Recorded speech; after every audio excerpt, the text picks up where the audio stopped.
ప్రవచనం చేయడానికి నేను కారు ఎక్కొచ్చాను. ఇప్పుడు నేను ఇక్కడికి వచ్చినప్పుడు, అయ్యో కారా, రోజు నువ్వు బయట ఉండిపోతున్నావు, నేను వీరికి మీదకి వెళ్ళిపోతున్నాను, పాపం నువ్వేమో నన్ను అన్ని చోట్ల చిత్తూరులో తిప్పుతున్నావు, అలా ఉండిపోతే కృతఘ్నుడిని అయిపోతాను, నువ్వు లోపలికి రా అని ఎక్కిలా తీసుకొచ్చే ప్రయత్నం చేస్తే, మూర్ఖుడా, నీ ప్రవచనం నాకు అక్కర్లేదంటారు. ఏది ఎక్కడ వదిలేయాలో అక్కడ వదిలేయాలి. అలా వదిలేస్తేనే గొప్ప తప్ప పట్టుకోకూడదు. కోపం కూడా అంతే. మనం చెప్పు చేతలలో అది ఉందా లేదా, అది మనని పట్టేసుకోకూడదు. మనం దాన్ని ఎంతసేపు పట్టుకోవాలో అంతసేపు పట్టుకుని కార్యం సాధించాలి.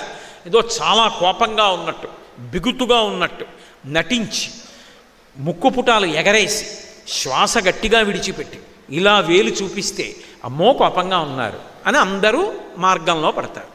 వెంటనే అయిపోయింది పని, ఆ కోపాన్ని వదిలిపెట్టి తను ప్రశాంత పడిపోతాడు. అంతే తప్ప తన కోపమునకు వశపడకూడదు. రాముడి జీవితంలో గొప్ప విషయం ఏమిటంటే రాముడు కోపమునకు వశపడడం. అందుకే వాల్మీకి మహర్షి అడిగిన 16 గుణములలో ఇదొకటి. తెచ్చిపెట్టుకుంటాడు. ఆయనే కోపం తెచ్చిపెట్టుకున్నాడు అనుకోండి, దేవతలు కూడా ఉనికిపోతారు. అందుకే కోన్వస్మిన్ సాంప్రదంలోకే గుణవాన్ కశ్చ వీర్యవాన్ ధర్మజ్ఞశ్చ కృతజ్ఞశ్చ సత్యవాక్యో దృఢవ్రతః చారిత్రేణ చ కోయుక్త సర్వభూతేషు కోహిత విద్వాన్ కః కస్సమర్థశ్చ కశ్చైక ప్రియదర్శనః ఆత్మవాన్ కో జితక్రోధో ద్యుతిమాన్ కో ననసూయకః కస్య బిభ్యతి దేవాశ్చ జాతరోషస్య సంయుగే జాతరోషస్య సంయుగే అన్నారు. ఎవడు కోపాన్ని తెచ్చిపెట్టుకున్నంత మాత్రం చేత కస్య బిభ్యతి దేవాశ్చ దేవతలందరూ కూడా భయపడిపోతారో అటువంటి వాడు రాముడు. అటువంటి రాముడు రామాయణం మొత్తం మీద ఒకే ఒక్కసారి కోపమునకు వశపడిపోయాడు. ఎప్పుడు వశపడిపోయాడో తెలుసా? రావణాసురుడు స్వామి హనుమ మీద పుంఖానుపుంఖలంగా బాణాలు ప్రయోగించాడు. రాముడు యుద్ధం చేస్తూ ఒక స్థితిలో ఇలా కిందకి చూస్తే తాను అధిరోహించిన హనుమ శరీరం పూచిన మోదుగ చెట్టులా కొట్టాడు. నెత్తురు ఏరులుగా పారుతోంది. హనుమ అంత బాధని ఓర్చుకుంటున్నది చూడగానే రాముడు ఆ రోజున మాత్రం కోపానికి వశపడిపోయాడు. ఆ రోజున రాముడు కాడు, రాముడు రుద్రుడైపోయాడు. అంత క్రోధాన్ని పొందాడు. అంటే రాముడికి కూడా అంత కోపం వచ్చేటట్టు చెయ్యగలిగినంత సేవా ధురీణుడెవరు అంటే స్వామి హనుమ ఒక్కరే. హనుమ యందు అద్భుతమైనటువంటి గుణాలు ఉన్నాయి. అందుకే హనుమద్వాహనం అంత ప్రఖ్యాతి వహించింది. ఆయన అంత శరీర వేగం ఉన్నవాడు లోకంలో లేడు. ఆయన అంత ధైర్యం ఉన్న మనస్సున్నవాడు లోకంలో లేడు. అసలు మన మనసుకి ఎక్కడికి పడితే అక్కడికి వెళ్ళిపోయేటటువంటి లక్షణం ఉంది. పూజ చేసుకుందామని కూర్చున్నాను అనుకోండి, ఎక్కడికో పోతుంది నా మనసు. రేపు ప్రయాణం మొదలు పెట్టాలి కదా, ఎన్ని గంటలకు బయలుదేరితే బాగుంటుంది, ఎన్ని గంటలకి నేను ప్రయాణం చెయ్యవలసినటువంటి ప్రదేశానికి చేరుకోవాలి, ఏవో రకరకాల ఆలోచనలు. ఇక్కడ పూజ అయిపోతూ ఉంటుంది. ఇక్కడ అవయవాల్ని యాంత్రీకరించి తాను ఎక్కడికో పోతూ ఉంటుంది మనసు. ఆయన మనసు ఎంత వేగంగా వెడుతుందో అంత వేగంగా ఆయన శరీరం వెడుతుంది. మన అదృష్టం ఏంటంటే మన శరీరానికి ఆ వేగం లేదు. అందుకని కనీసం మనసు వేగం మనిషి కూర్చున్నాడు. మనిషికి కూడా వేగం వచ్చిందనుకోండి, ఇంకెవడైనా తట్టుకోగలడు అసలు అనుభవించే భోగాలకి? ఆ వేగం లేదు మనకి. కానీ హనుమకున్న గొప్పతనం ఏమిటో తెలుసా? ఆయన వేగం అలా ఉంటుంది, ఆయన మనసుకున్న జవం అలా ఉంటుంది. అంత ధైర్యశాలి. అసలు ఆయన మొక్కవోడు, అంత ధైర్యంతో ఉంటాడు. అందుకే వాల్మీకి మహర్షి రామాయణ రచనలో ఒక అద్భుతాన్ని సృష్టించారు. కిష్కింధకాండ పూర్తి చేస్తూ ఒక శ్లోకాన్ని రచించారు. రావణాసురుని చేత బంధీకృతయ్యి సీతమ్మ ఉన్నది అన్న మాట సంపాతి చెప్పాడు. ఎక్కడ ఉన్నది? కాంచనలంక. 100 యోజనముల లవణ సముద్రాన్ని దాటి ఆవలి ఒడ్డుకు వెడితే, ఉత్తర తీరానికి వెడితే అక్కడ అశోకవనం కింద, అశోకవనంలో శిశుపావృక్షం కింద సీతమ్మ నాకు కనపడుతోంది. ఎందుకని? సంపాతి ఆ వైనతేయుడు, వినతాసుతుల యొక్క వంశంలో వచ్చినటువంటి వాడు. అందుకే ఆయనకి కూడా గరుత్మంతుడు వాళ్ళలాగే దూరదృష్టి. ఎక్కడో కూర్చుని, ఎక్కడో సముద్రానికి ఆవలి వైపు కాంచనలంకలో ఉన్నటువంటి అశోకవనంలో శిశుపావృక్షం కింద కూర్చున్నటువంటి సీతమ్మ దర్శనం చేసి అక్కడుంది సీతమ్మని చెప్పాడు. ఆయన చెప్పింది నిజమని గుర్తేమిటి? కాలిపోయిన రెక్కలు మళ్ళీ వచ్చాయి.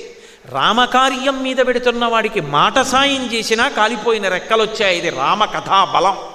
కాబట్టి అటువంటి సంపాతికి రెక్కలు వచ్చాయి. ఇప్పుడు బయలుదేరి వెళ్ళాలి. కానీ అక్కడ ఉన్నవాడు సామాన్యుడు కాడు, అరివీర భయంకరుడు. దేవేంద్రుడంతటి వాడు హడిలిపోతాడు. నైనం సూర్య ప్రతిపతి వార్ష్వేవాతిన మారుత చిలోర్మిమాలి తం దృష్ట్వా సముద్రోపి నకంపతే అంటారు బాలకాండలో దేవతలు రావణాసురుడి గురించి చెప్తూ. రావణాసురుడు అలా బయటికి వస్తే, అది గ్రీష్మ ఋతువు అనుకోండి, సూర్యుడు బాగా ప్రకాశించాలి, అపారమైన వేడిని విడిచిపెట్టాలి. మధ్యాహ్నం 12 గంటల వేళ రావణాసురుడు అలా అంతఃపుర గమాక్షంలోకి వచ్చాడనుకోండి, వెంటనే సూర్యుడు తన తేజస్సునంతటినీ ఉపసంహారం చేసి వెనక్కి వెళ్ళిపోతాడు. అంత భయం. సముద్రం దగ్గరికి వచ్చి నించున్నాడు అనుకోండి, సముద్రంలో తరంగాలు రావు. తరంగాలు ఆపేసి ఒక నదిలా సముద్రం తరంగాలు లేకుండా అయిపోతుంది. ఉత్తరాఖండలో ఒక అద్భుతమైనటువంటి విషయాన్ని చెప్పారు. అసలు లోకం అంతా ఎవరికి భయపడుతుందంటే యమధర్మరాజు గారి పేరు చెప్తే భయపడుతుంది. రావణాసురుడికి భయపడి దేవతలందరూ సమావేశం పెట్టుకున్నారు, ముఖ్యులు దిక్పాలులు. పెట్టుకున్నప్పుడు అనుకోకుండా రావణాసురుడు అక్కడికి వచ్చాడు. అయ్యబాబోయ్ వీడు వచ్చేసాడని అక్కడ ఉన్న వాళ్ళందరూ తలో శరీరంలోకి దూరి పారిపోయారు కనపడకుండా. పాపం యమధర్మరాజు గారికి ఏది దొరకల, అలాగే నించున్నాడు. వచ్చేసాడు రావణాసురుడు. అమ్మో వీడు నన్ను చూసేసేస్తాడేమో, నన్ను చంపేస్తాడని ఎవరు? లోకములను భయపెట్టగలిగిన యముడు భయపడ్డాడు. భయపడి అటు ఇటు చూశాడు. చెట్టు మీద కాకి కనపడింది. కాకి కాకి నీలో దూరుతాను, నన్ను తప్పించు రావణాసురుడి నుంచని సూక్ష్మ శరీరం పొంది కాకిలో దూరాడు. కాకి ఎగిరి వెళ్ళిపోయింది దూరంగా. రావణాసురుని చెడ నుంచి నన్ను విముక్తి చేశావు, నీకు నేను ఒక గొప్ప వరం ఇస్తున్నాను, నీకు రోగాలు రావు. అందుకే కాకి ఇలా తీసి పడేసింది తినేస్తుంది, మిరపకాయలు తినేస్తుంది, ఇంగిళ్ళు తినేస్తుంది. బహుశా మున్సిపాలిటీ వాళ్ళకి దానంత ఉపకారం చేసే ప్రాణి ఇంకొకటి ఉండదు. సగం పరిశుభ్రత అదే చేసేస్తుంది రహదారులవిని. అటువంటి కాకి ఏది తిన్నా దానికి అనారోగ్యం ఉండదు. కాకి ఆయుర్దాయం ఎంత అని ఓ కాకిని చూపించి అడిగారు అనుకోండి, ఎవడూ చెప్పలేడు. అంత బలంగా ఉంటుంది. సాధారణంగా బలవన్మరణం తప్ప, ఏ విద్యుద్ఘాతానికో మరణించాలి తప్ప సహజంగా వృద్ధురాలైపోయి కాకి చచ్చిపోయిందని చెప్పడం ఎవరికీ సాధ్యం కాదు. కాబట్టి నిన్ను రోగం ఏమీ చెయ్యదు. పైగా నీకు ఒక గొప్ప వరం ఇస్తున్నాను, నువ్వు ముట్టుకుంటే పితృదేవతలు తిన్నట్టే. అందుకే ఇప్పటికీ తద్దినం పెట్టినప్పుడు పిడచ కాకి ముట్టుకుందా లేదా అని కాకి వచ్చింది అమ్మయ్య అంటారు. అది ఎవరిచ్చిన వరం అంటే, ఒకప్పుడు యమధర్మరాజు గారు రావణాసురుణ్ణి చూసి భయపడి కాకి ఇచ్చినటువంటి వరం. అంటే రావణాసురుని యొక్క బలపరాక్రమములు ఎటువంటివో ఆలోచించండి. వాడి దృష్టి పడితే చాలు హడిలిపోతారు అందరూ. నిద్రపోతున్నప్పుడు ఆయన చెయ్యి ఇలా చాపి పడుకుంటే వాల్మీకి మహర్షి అంతటి వారు ఆ చేతిని ఏమని వర్ణించారంటే పంచశీర్షా వివోరగౌ అన్నారు. 5 తలలు కలిగినటువంటి పాము ఒకటి పాన్పు మీద ఇలా పడుకుంటే ఎవరైనా ధైర్యం చేస్తారా దగ్గరికి వెళ్ళడానికి? అది 5 తలల పాము. పాము ఎలా ఉంటుందో ఆయన చెయ్యి అలా ఉంటుంది. మాషరాశ ప్రతీకాశం నిశ్వసంతం భుజంగవత్ గాంగే మహతితోయాంతే ప్రసుప్తం ఇవ కుంజరం అని సుందరకాండలో వర్ణిస్తారు. ఏనుగు గంగానదిలో స్నానం చేసి వచ్చి పడుకుంటే ఎలా ఉంటుందో, నల్లటి మినుముల పోగు తీసుకొచ్చి పోస్తే ఎలా ఉంటుందో, రావణ బ్రహ్మ అలా ఉంటాడు. 10 తలకాయలతో విరాజిల్లుతూ ఉంటాడు. అంత భయపెడతాడు. దేవతలు కూడా హడిలిపోతారు. 100 యోజనముల లవణ సముద్రాన్ని దాటితే ఎక్కడో కాంచనలంక. ఆ కాంచనలంకలో సీతాపహరణార్థేన రావణేన సురక్షితాం సమంతాద్విచరద్భిశ్చ రాక్షసైరుగ్రధన్విభిః అంటారు మహర్షి. ఎప్పుడు ధనస్సులకి వింటినారి తొడిగి బాణాల్ని ఇలా పట్టుకుని తిరుగుతుంటారట. ఏమో ఎవరొస్తారో సీతమ్మ తల్లి జాడ కనిపెట్టడానికని రాక్షసులు ఎప్పుడూ విచ్చుకత్తులు పట్టుకు తిరుగుతూ ఉంటారు. రావణుడు తన బలం మధ్యలో ఉన్నాడు, విడుతున్నవాడు తానొక్కడు విడుతున్నాడు. రావణుడి యొక్క ప్రీతి అంతా సీతమ్మ మీద ఉంది. ఆఖరికి ఆవిడ్ని ఒక పురుష రాక్షసుడు చూడ్డాన్ని కూడా ఆయన అంగీకరించాడు. అందుకే చుట్టూ స్త్రీలని కాపు పెట్టాడు. అంతటి విపరీతమైనటువంటి కామోద్రేకం కలిగినటువంటి వాడు, అంతటి ఉన్మాదమైన బుద్ధి ఉన్నవాడు. అటువంటి లంకకి వెడుతున్నవాడు ఒక్కడే. సాధారణంగా అటువంటి ప్రయత్నం మీద ఎవడైనా వెళ్ళాలి అంటే అసలు ఆ ప్రయత్నాన్ని చెయ్యడెవ్వడు. అమ్మో అక్కడ రావణాసురుడు ఉన్నాడు, మాకెందుకు వచ్చిన గొడవ అని ధైర్యం చెయ్యరు. పైగా 100 యోజనముల లవణ సముద్రాన్ని దాటగలిగిన మొనగాడెవరు అని అడిగితే అంగదుడంతటి వాడు 100 యోజనాల్ని దాటి వెళ్ళగలనేమో, తిరిగి రాగలనని నమ్మకం లేదన్నాడు. జాంబవంతుడంతటి వాడు ఒకప్పుడు వామనమూర్తి పెరిగి పెద్దవాడై 3 లోకములను కొలిచేస్తే ఇంతంతైవటుడు ఇంతయై మరియుతానింతై అభోవీధిపై అంతైతో మండలగ్రమణ కల్లంతై ప్రభారాశిపై అంతై చంద్రునకంతయై ధ్రువునిపై అంతై మహర్వాటిపై అంతై సత్యపదోన్నతుండగచు బ్రహ్మాండాంత సంవర్ధయ్యి అని పెరిగిపోతే 21 మార్లు ప్రదక్షిణం చేశా. కానీ ఇప్పుడు ఓపిక లేదు, మోకాళ్ళు నొప్పి, ఎగరలేని 100 యోజనాలు. హనుమాను ఒక్కడివే ఎగరగలవని శాప విమోచనం అయ్యేటట్టుగా స్తోత్రం చేస్తే ఆయన ఒక్కడే ఎగరడానికి సిద్ధపడ్డారు. ఆ మహేంద్రగిరి శిఖరముల మీద నిలబడినటువంటి హనుమ గురించి కిష్కింధకాండ పరిసమాప్తం చేస్తూ వాల్మీకి మహర్షి రామాయణంలో ఒక మాట చెప్తారు. సవేగవాన్ వేగ సమాహితాత్మ హరిప్రవీర పరవీరహంత మనస్సమాధాయ మహానుభావు జగామలంకాం మనసా.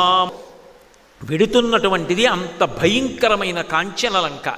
కానీ అసలు బయలుదేరడానికి సిద్ధపడినటువంటి హనుమ ఉన్నారే, ఆయన మాత్రం వెళ్ళడానికి ముందే జగామలంకాం మనసా మనస్వి, ఎంత ఉత్సాహంతో ఉంటారంటే ఆయన శరీరంతో వెళ్ళడం ఇంకా ఆలస్యం, మనసుతో మాత్రం వెళ్ళిపోయారు. అసలు ఆ ఉత్సాహం లేనివాడు జీవితంలో ఏ కార్యాన్ని సాధించలేడు. ఒక సభకి వెడుతున్నాం, పరమోత్సాహంగా వెళ్ళాలి.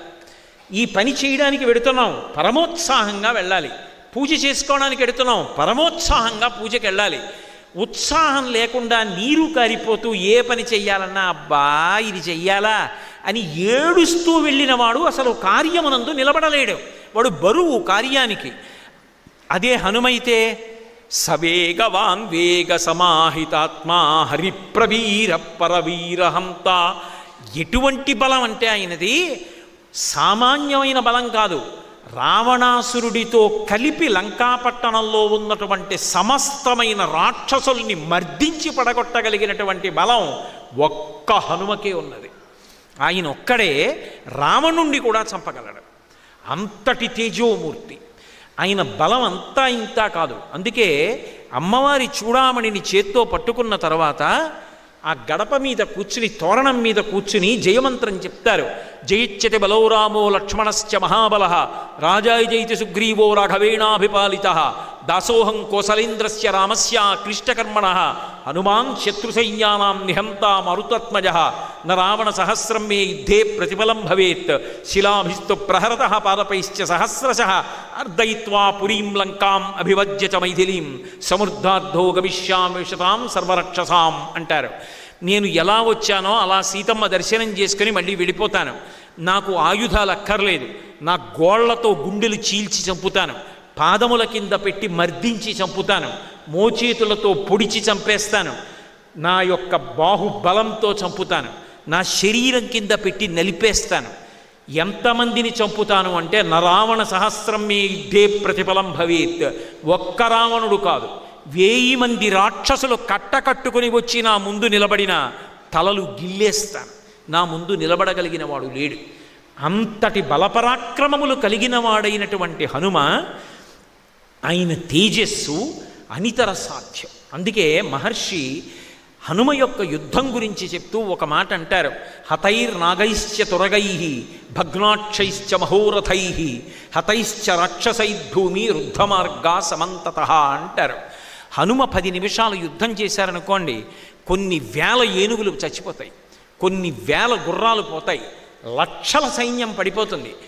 పావుగంట యుద్ధం చేస్తే 80,000 మంది కింకరుల మూకని, 7 సేనాగ్రనాయకుల్ని, 7 మంత్రిసుతుల్ని విరూపాక్ష యూపాక్షౌ దుర్ధరం చైవనాయకం ప్రగసం భాసకర్ణంచ పంచసేన అగ్రనాయకం అని విరూపాక్ష యూపాక్ష దుర్ధర ప్రగస భాసకర్ణులనేటటువంటి 5 కొన్ని లక్షల సైన్యాన్ని, చైత్య ప్రాసాదాన్ని, అశోకవనాన్ని కేవలం హనుమ ఒక్కరే భంజించేశారు అంటే అసలు ఆయన యొక్క బలపరాక్రమముల గురించి చెప్పడం ఎవరికీ సాధ్యం కాదు. అంతటి గొప్ప బలపరాక్రమములు ఉన్నటువంటి వ్యక్తి. ఎంత బలపరాక్రమాలున్నాయి అంటే అన్నీ ఉండి కూడా జీవితం మొత్తం మీద నా కోసం ఈ బలాన్ని ఉపయోగించుకుంటానని ఆయన ఉపయోగించుకున్నటువంటి సంఘటన ఒక్కటి లేదు. చిరంజీవి. చిరంజీవి ఇప్పటికీ ఉన్నారు. ఇప్పటికీ ఉన్న హనుమ తన పేరు చెప్తే రారు. రామకథాలోలుడు. ఎక్కడ రామాయణం చెప్పినా రామనామం చెప్పినా స్వామి హనుమ వస్తారు.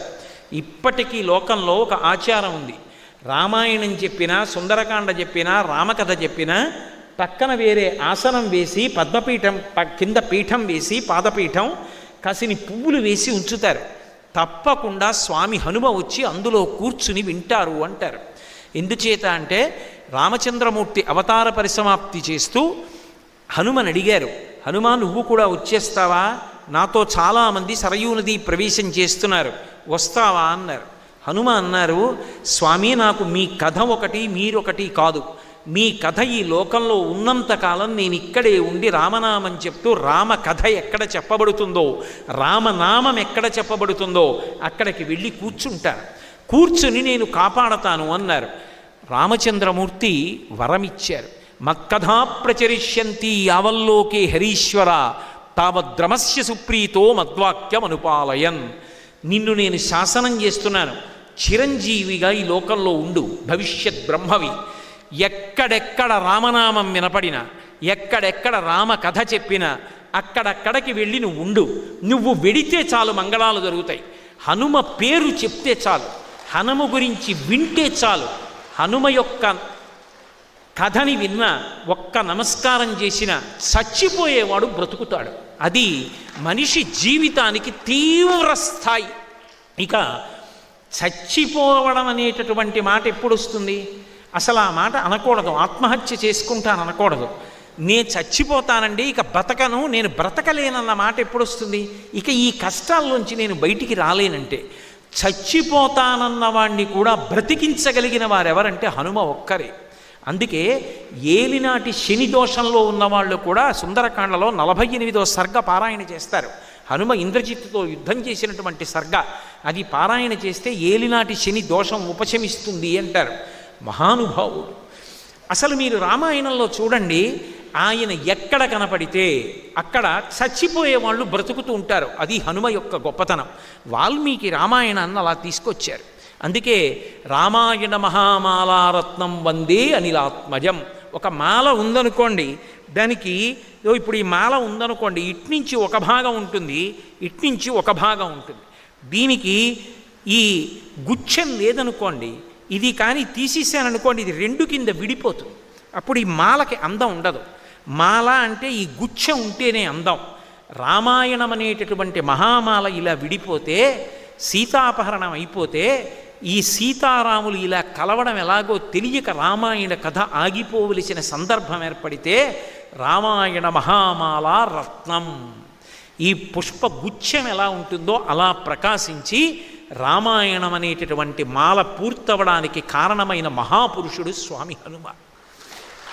ఆయన ఎంత గొప్పగా మాట్లాడతారంటే లోకంలో ఆయనలా మాట్లాడేటటువంటి వాళ్ళు ప్రపంచంలో మీకు కనపడరు. అందుకే సాధారణంగా ఒక మాట చెప్తారు, ఎక్కడైనా సరే తడువుకోకుండా ఏ విషయమైనా జ్ఞాపకానికి వచ్చి కొన్ని గంటలు మాట్లాడగలిగినటువంటి ప్రజ్ఞాశాలి ఎవరైనా ఉంటే ఖచ్చితంగా ఆయనకి హనుమ యొక్క అనుగ్రహం ఉంది అని చెప్తారు. హనుమ అనుగ్రహం పొందినటువంటి వాళ్ళు ఎవరు ఉంటారో వాళ్ళు అంత గొప్పగా మాట్లాడగలిగినటువంటి సమర్థతని పొందుతారు. అందుకే ఆయన వాయుపుత్రుడు. మాట వాయువు వలన వస్తుంది. మీరు చూడండి, అసలు ఆయన మాట్లాడినట్టెవరు మాట్లాడరు.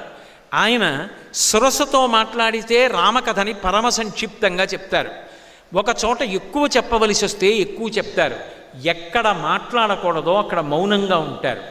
ఎక్కడ ఎంత మాట్లాడాలో అంత మాట్లాడతారు.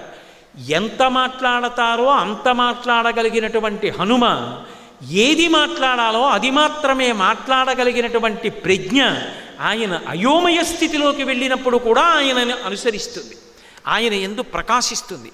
ఇది పతాక స్థాయి పరీక్ష రామాయణంలో. ఎందుకంటే ఆయనలా ఎవరు మాట్లాడలేరు. కానీ ఒకే ఒక్క సందర్భంలో రామాయణంలో హనుమ కూడా మాట్లాడడం మర్చిపోయారు. ఆయనకి కూడా ఏం మాట్లాడాలో అర్థం కాల, స్తంభీభూతుడై నిలబడిపోయారు. ఎందుచేత అంటే నిజానికి పరీక్ష ఎవరికి వచ్చింది అంటే స్వామి హనుమకు వచ్చింది. సుందరకాండలో సీతమ్మ తల్లి దర్శనం చేశారు. అమ్మయ్యా తల్లి దర్శనమైంది, రామచంద్రమూర్తికి చెప్పచ్చు అనుకున్నారు.